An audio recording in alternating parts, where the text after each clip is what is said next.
서울시 소문난 강동구점집. 좋아하는 사람과의 간격 다시 이어질 수 있을까? 상일일동점집.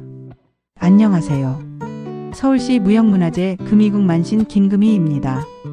사랑이라는 감정은 서로에게 다가가는 속도가 다르면 아무 일도 일어나지 않은 채 멀어지게 되는 경우가 많습니다.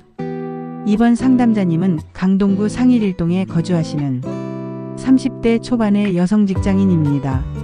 3개월 전 소개팅으로 만난 상대와 몇 차례 데이트를 이어오다가 갑작스러운 간격을 느끼며 연락이 점점 줄어든 상황에 혼란스러운 마음으로 상담을 신청하셨습니다. 처음엔 정말 잘 맞았는데 갑자기 멀어진 느낌이에요.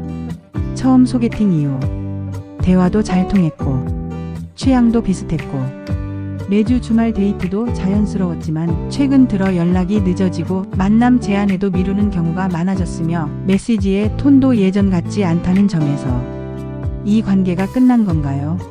라는 질문을 하셨습니다. 지금은 끝이 아니라 흐름이 정체된 시기입니다. 신령님의 흐름을 깊이 살펴본 결과 상담자님과 그분 사이에는 인연 기운이 분명히 형성되어 있었고 처음 흐름은 매우 좋은 상태로 시작되었습니다. 그러나 문제는 상대방이 최근 직장에서 이직 준비 중인 흐름, 개인적인 부담감과 피로 누적, 이런 현실적 이유들이 감정 표현에 제동을 건 시점이었고 이는 곧 감정의 표현력 약화로 이어졌습니다. 관계가 끊긴 게 아니라 상대방의 삶의 여유가 줄어든 타이밍에 해당됩니다.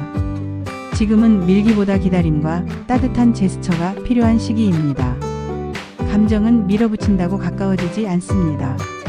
이 시점에서 필요한 건 다음과 같습니다. 가볍고 따뜻한 응원의 메시지. 무리한 만남 요청은 삼가기. 한 발짝 물러서서 상대의 상황을 존중하기. 이런 자세가 오히려 상대방에게 이 사람은 나를 이해해주는 사람이라는 인식을 심어 관계를 다시 이어가는 열쇠가 됩니다. 감정운은 재물운과도 연결되어 있습니다. 최근 상담자님은 연애 고민으로 인한 스트레스를 소소한 쇼핑, 택배 중독, 불필요한 외식, 이런 형태로 해소하고 있었고 이는 금전운 저하와도 직결되는 흐름으로 작용하고 있었습니다.